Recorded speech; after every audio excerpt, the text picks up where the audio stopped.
మా రాజాని పెళ్లి చేసుకుంటావమ్మా? నేనే ఈ విషయం నీకు చెప్పాలనుకున్నాను. ఈ పెళ్లి ఎలా చేస్తానో చూడు. చేసుకో, నాకేం బాధ లేదు. అటు ఆ అశోక్ ఈ పెళ్లి ఎలా చెడగొట్టాలా అని తన ప్రయత్నాలు తను చేస్తున్నాడు. ఇదిగోండి సార్. ఇంకా నువ్వొక మగాడివి, నీతో కలిసి కాపురం చేయాలా?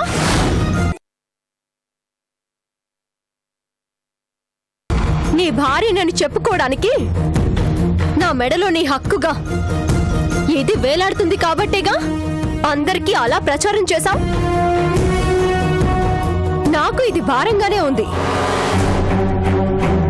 ఇది నీ హక్కుని మోస్తున్నట్టుగా లేదు, నీ పాపాల్ని మోస్తున్నట్టుగా ఉంది. నీ చేత్తో 3 ముళ్ళు వేసినా ఈ 3 దారాన్ని మోయడం కూడా నాకు కష్టంగానే ఉంది. అందుకే విడాకులతో ఈ భారం వదిలించుకోవాలి అని నిర్ణయించుకున్నాను. ఈ నిర్ణయం నాకు కొత్త జీవితాన్ని ఇవ్వలేకపోవచ్చు, కానీ ఎంతో ప్రశాంతతనిస్తుంది. అది నాకు చాలు. లల్లి ప్లీజ్ నా మాట విను. వినాల్సిందేమీ లేదు. విడాకులు మంజూరీ అయ్యాయన్నా జడ్జి గారి తీర్పు తప్ప. లల్లి ఏంటి బాబు, ఏమంటుంది? ఎంత చెప్పినా వినడం లేదమ్మా. విడాకులే కావాలని అంటుంది. చిన్నపిల్ల మనస్తత్వం, ఏదో తెలియక ఆవేశంలో ఈ నిర్ణయం తీసుకుని ఉంటుంది. నువ్వేం బాధపడకు బాబు, నువ్వు భయపడుతున్నట్లు ఏం జరగదు. లేదమ్మా, నేను అవసరం లేదని ఖచ్చితంగా చెప్పేసింది. రాజాకి ద్రోహం చేశానన్న సాకుతో నాకు దూరం కావాలని చూస్తుంది. దీన్నంతటికీ కారణం వాడేనమ్మా. ఆ రాజానే లల్లి మనసు మార్చేశాడు. చివరికి లల్లి వాళ్ళ అమ్మా నాన్న చెప్పినా కూడా తను వినే పరిస్థితిలో లేదు. లల్లి లేకుండా నేను బ్రతకలేనమ్మా. నిజంగా లల్లి నాకు దూరం అయితే గనక ఆ రోజు నేనే ఉండను.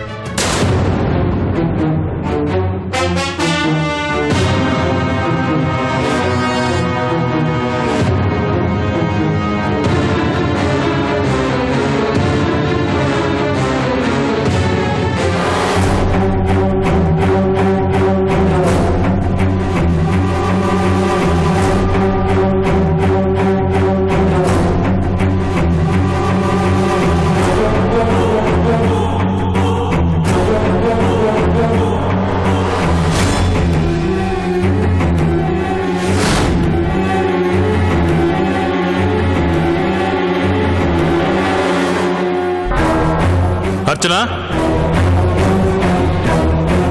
అర్చన,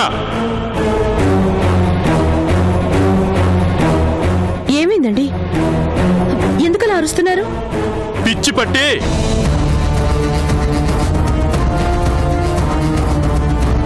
ఇప్పుడు ఏమైందండి? ఇంకేం కావాలి? ఈ ఇంటి పరువు వీధిలోనే పోయిందనుకున్నాను. ఊరంతా పోయేలా చేస్తుంది నీ కూతురు. నలుగురిలో గౌరవంగా తలెత్తుకోకుండా చేస్తుంది. ఏం చేసిందండి? అశోక్కి విడాకుల నోటీస్ పంపించిందట.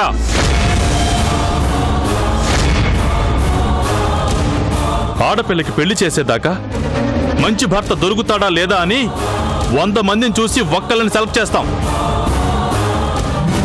అంత కష్టం ఏమీ లేకుండా తనని ఇష్టపడేవాడు, తన కోసం ప్రాణం పెట్టేవాడు అశోక్ లాంటి మంచి వ్యక్తి దొరికితే అతనితో కాపురం చేయలేక వీధిలో పడింది. సరే చావని, తన తప్పు తనకి తెలిసిన రోజున తనే అశోక్ దగ్గరికి వస్తుంది అని 10 మంది ఎన్ని రకాలుగా మాట్లాడుతున్నా వింటూ భరిస్తున్నాను. ఇప్పుడు ఏకంగా విడాకుల దాకా వచ్చింది. అది చేసింది ఇది చేసింది అని అరుస్తారే గాని అలా చేసే పరిస్థితి దానికి ఎందుకు వచ్చింది అని ఆలోచించరే. పిచ్చి పడితే ఒళ్ళు కొవ్వు పెడితే వస్తుంది. ఏ ఇంట్లో చూసినా తాగుబోతో, తిరుగుబోతో, కొట్టేవాడో, తిట్టేవాడో, ఏదో ఒక వ్యసనం ఉండే భర్తతో బాధని కూడా బాధ్యతగా తీసుకుని కాపురాలు చేస్తున్నారు ఆడపిల్లలు. కానీ అశోక్లో అలాంటి లక్షణం ఒక్కటి కూడా లేదే. అతనితో కాపురం చేయలేక విడాకుల నోటీస్ పంపించింది అంటే కొవ్వు కాక ఇంకేంటి? ఈ తప్పంతా నాదే. ఆడపిల్లని ఆడపిల్లలా కాకుండా స్వేచ్ఛనిచ్చి అడిగింది కాదనకుండా ఇచ్చి నేనే తప్పు చేశాను. నేను చేసిన తప్పుకి శిక్ష అనుభవించాల్సింది నేనేగా. ఇప్పుడు లల్లి అంత తప్పు ఏం చేసింది అన్నయ్య?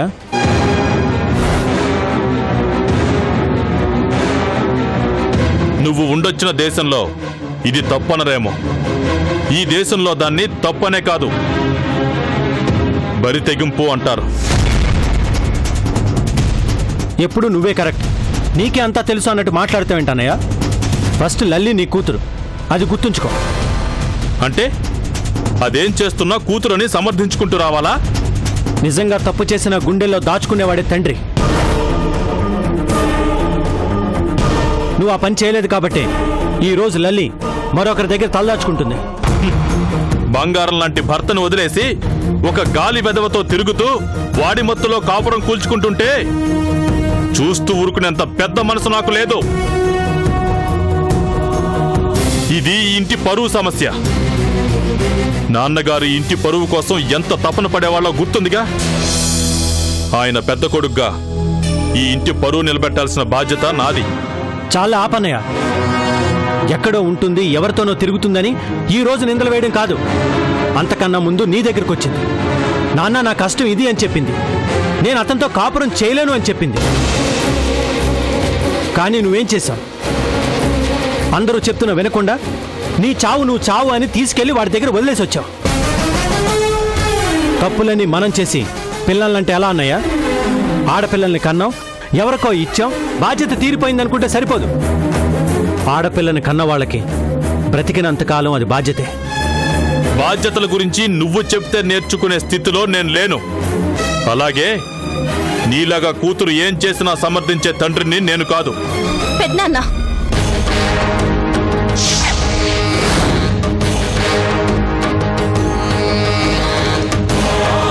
తప్పు పెద్దనాన్న. మా డాడీ ఏం చేసినా సమర్థించలేదు. నేను చేసే పనుల్లో తప్పు లేదు అనుకుంటేనే సమర్థిస్తారు. కన్న కూతురు కష్టాన్ని అర్థం చేసుకోలేని మీరేం తండ్రి పెద్దనాన్న? మీరేదో గొప్పని మీరు అనుకుంటున్నారు. ఏంటి మీ గొప్ప? కన్న కూతురు కష్టం అని వస్తే మొండిగా బయటికి పంపించడమా? మీరు చెయ్యలేని పనిని తను చేసి అక్కకి అండగా నిలబడిన రాజాకి అక్కకి అక్రమ సంబంధం అంటగడితే అది నమ్మేయడమేనా? రాజా తప్పు చేయాలి అనుకుంటే అది ఈ రోజు కాదు, ఏ రోజు జరిగిపోయేది. ఈ రోజుకి అక్కకు అన్యాయం జరగకూడదని రాజా తన నోటితో తను అశోక్ చేసిన పాపాల గురించి చెప్పలేదు. అది రాజా వ్యక్తిత్వం. తను చేసిన తప్పుకి రాజా జీవితం అన్యాయం అయిపోయిందన్న బాధతో మీ దగ్గరకు వచ్చింది, కానీ రాజాతో వెళ్ళిపోలేదు. అలా ఆ రోజే వెళ్ళిపోయి ఉంటే మీరు ఆపగలిగేవారా?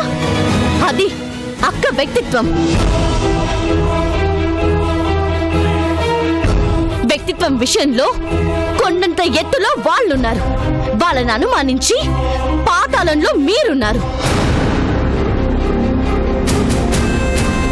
మిమ్మల్ని మీరు సమర్థించుకుంటే సరిపోతుందా? సమర్థించాలా వద్దని నిర్ణయించుకోవడానికి అసలు ఏం జరిగిందో ముందు తెలుసుకోవాలి కదన్నయ్య. లల్లి విడాకులు తీసుకోవాలనుకుంటుంది అంటే తను ఎంత బాధపడుతుందో అర్థం చేసుకోవాలి. ఏ ఆడపిల్లకి భర్తను వదిలేయడం సరదా కాదు. కలిసి బ్రతకడం కష్టం అనిపించినప్పుడే, తను బ్రతుకుతుంది ఒక మనిషితో కాదు అనుకున్నప్పుడే ఆ నిర్ణయం తీసుకుంటుంది. ముందు లల్లి బాధను అర్థం చేసుకోవడానికి ప్రయత్నించన్నయ్య. అర్థం చేసుకోలేనప్పుడు అరిచే అధికారం కూడా నీకుండదు. ఏంట్రా అర్థం చేసుకునేది? ముందు మీరు అశోక్ని అర్థం చేసుకోండి. కూతురు కదా అని మన బిడ్డని మనం వెనకేసుకుని రావడం కాదు. అవతల మనిషి ఎలాంటి వాడో అర్థమైతేనే తప్పు ఎవరిదో అర్థమవుతుంది. అర్చన, వీళ్లతో మాట్లాడితే ప్రయోజనం ఏముంది? ఇంకా మనల్ని ఏం చేయదలుచుకుందో, కనీసం మన ఇంట్లో మనల్నైనా గుట్టుగా బ్రతకనిస్తుందో లేదో తెలుసుకుందాం. పద, రమ్మంటున్నానుగా, పద. ఏమండి కృష్ణ,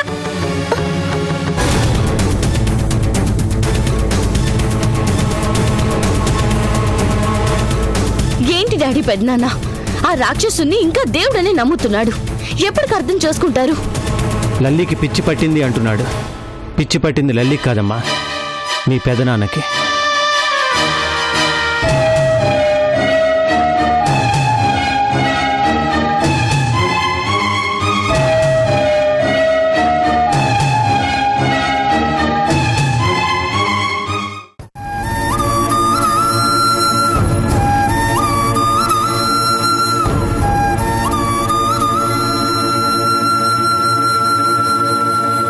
ఎందుకే బాధపడుతున్నావు?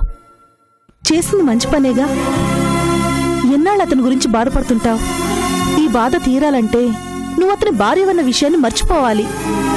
అందుకు నిన్ను అతనికి శాశ్వతంగా దూరం చేసే ఈ విడాకులే కరెక్ట్.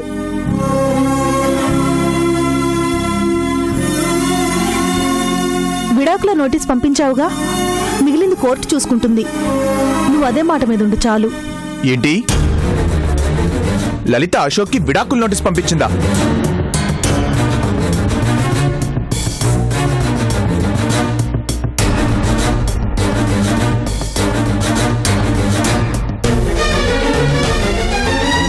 అవును రాజా, అలాంటి భర్తతో ఏ ఆడపిల్ల కాపురం చేయలేదు. లల్లి మంచి నిర్ణయమే తీసుకుంది. ఏంటి లలిత ఇలా చేసావు? ఆవేశంలో తప్పు చేసినా తప్పు తెలుసుకుని ఏదో ఒక రోజు వస్తాడు, మళ్ళీ మీ ఇద్దరు ఒకటవుతారని నేననుకుంటుంటే నువ్వేంటి ఇలా చేసావు? ఇంకా అతనితో కలిసి ఎలా ఉండమంటావు రాజా? విడిపోవడం అనేది చాలా సులభం, కలిసి ఉండటమే చాలా కష్టం. కానీ కలిసి ఉండటంలోనే సుఖం ఉంటుంది, సంతోషం ఉంటుంది.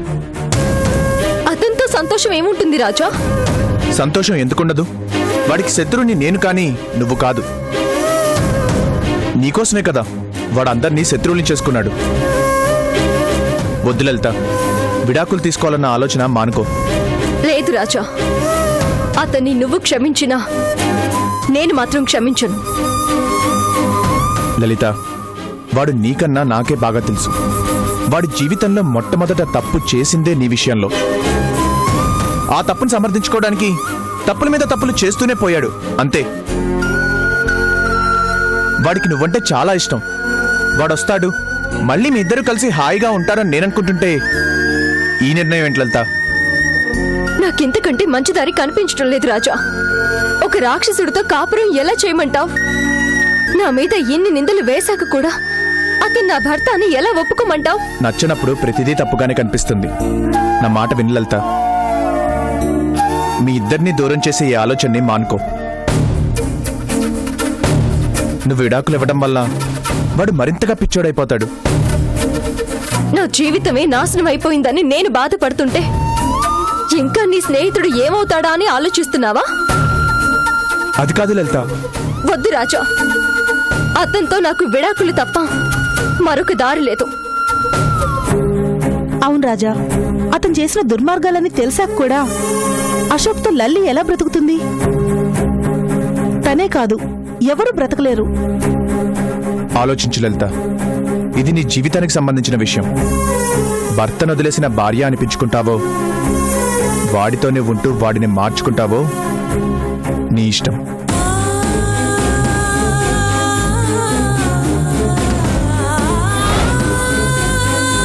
చూసావా, ఎంత నష్టపోయినా ఆ స్నేహితుడి మీద అభిమానం చావలేదు. అదే స్నేహం, అభిమానం అంటే.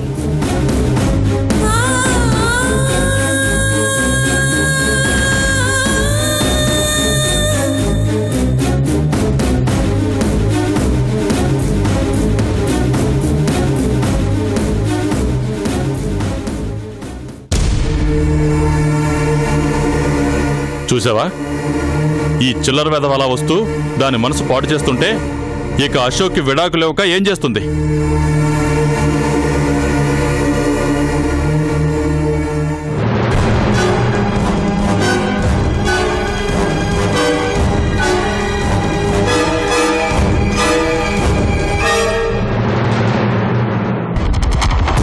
నీ ఇష్టం వచ్చినట్టు ప్రవర్తిస్తుంటే చూస్తూ ఊరుకుంటాననుకుంటున్నావా? ఏమైంది డాడీ? ఏమీ తెలియనట్టు ఇంకా నటిస్తున్నావా? అశోక్కి విడాకుల నోటీస్ పంపిస్తావా? ఎంత ధైర్యం ఉంటే ఆ పని చేస్తావు నువ్వు? తీసిన పరువు చాలేదా? శాశ్వతంగా నా ఇంటి పరువు తీయాలనుకుంటున్నావా? నచ్చని మనిషితో ఉండలేను కాబట్టే విడాకులు ఇవ్వాలనుకుంటున్నాను. నోర్బాయ్, ఏమండి? భర్తని వదిలేసి వచ్చి నీ పాటికి నువ్వు ఉంటున్నావు అంటే తప్పు తెలుసుకుని నువ్వే తిరిగి వెళ్తావని సరిపెట్టుకున్నాను. అలాంటిది ఇప్పుడు విడాకుల దాకా వచ్చావా? అశోక్ లాంటి మంచి మనిషితో కాపురం చేయలేకపోతున్నావంటే నిన్ను ఏమనాలి? పుట్టిల్లు అత్తిల్లు రెండూ కాదనుకుని వచ్చినా నా కూతురు తప్పు చేయదు, అర్థం చేసుకుని మళ్ళీ భర్త దగ్గరికి వెళ్తుంది అనుకున్నాను గానీ ఇంత దూరం వస్తావనుకోలేదు. నోరు మూసుకొని విడాకులు ఇవ్వాలి అన్న ఆలోచన మానుకో. లేదు డాడీ, అతనితో నేను మళ్ళీ కాపురం చేయలేను. ఏ? అశోక్ని వదిలించుకొని ఆ రాజా నువ్వు పెళ్లి చేసుకోవాలనుకుంటున్నారా?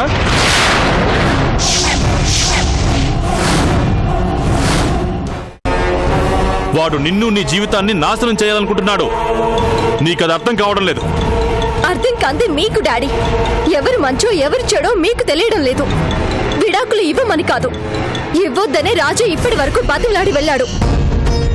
అవును, అంత గొప్పవాణ్ణి అర్థం చేసుకోవడం నాకు చేత కాదు. నువ్వు విడాకులు ఇవ్వడం మానేస్తావా లేదా? అది కాదమ్మా, నీకు అశోక్ దగ్గరికి వెళ్ళటం ఇష్టం లేకపోతే అక్కడికి వెళ్ళొద్దు. ఆ విషయం తర్వాత ఆలోచిద్దాం. కానీ విడాకులకి మాత్రం ట్రై చేయొద్దమ్మా. కుదరదు మమ్మీ. అతనితో కాపురం చేయడం నా వల్ల కాదు. అతను మనిషే కాదని చెబుతుంటే మీకు అర్థం కాదా? మీరు చెప్పారని నా జీవితాన్ని నేను నాశనం చేసుకోలేను. నా మాట వినకపోతే జరిగేది అదే. నేను నష్టపోయిన జీవితం కన్నా కొత్తగా నాశనం అయ్యేదేమీ లేదు. చూడమ్మా, భార్యాభర్తల మధ్య ఎడబాట్ల వల్ల ఎలాంటి పరిణామాలు వస్తాయో నీకు తెలియడం లేదు. ఆ బాధ ఏంటో అనుభవించిన నాకు తెలుసు. నీ జీవితం అలా కాకూడదమ్మా. నా మాట విను తల్లి. ఈ విషయంలో ఎవరెన్ని చెప్పినా నా నిర్ణయం మారదు మమ్మీ. నా పరువు తీయడానికే తయారయ్యావు నువ్వు.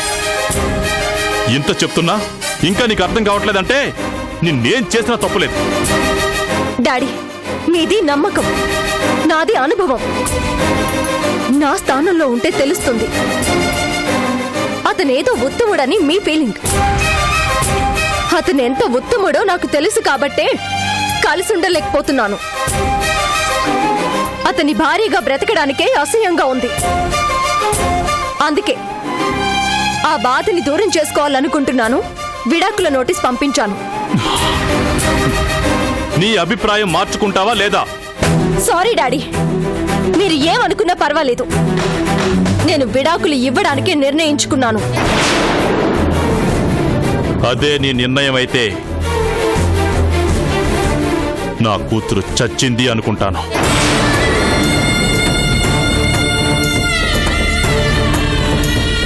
యాండి, ఏంటండి?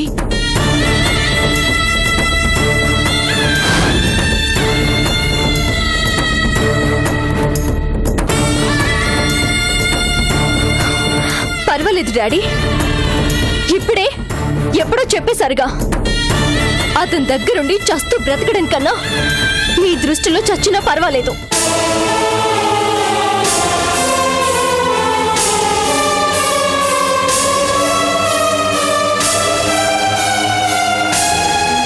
చెప్పాను అర్చన, మారదు.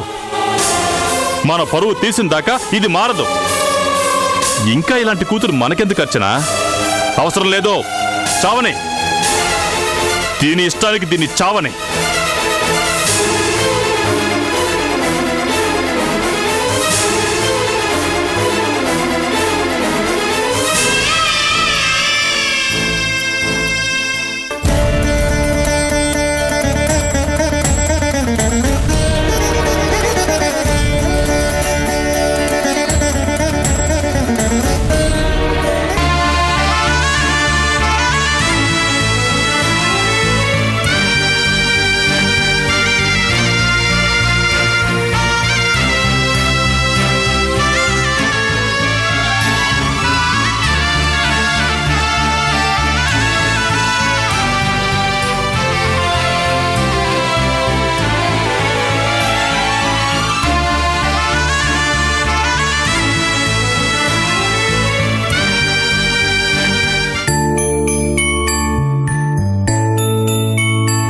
వచ్చావా?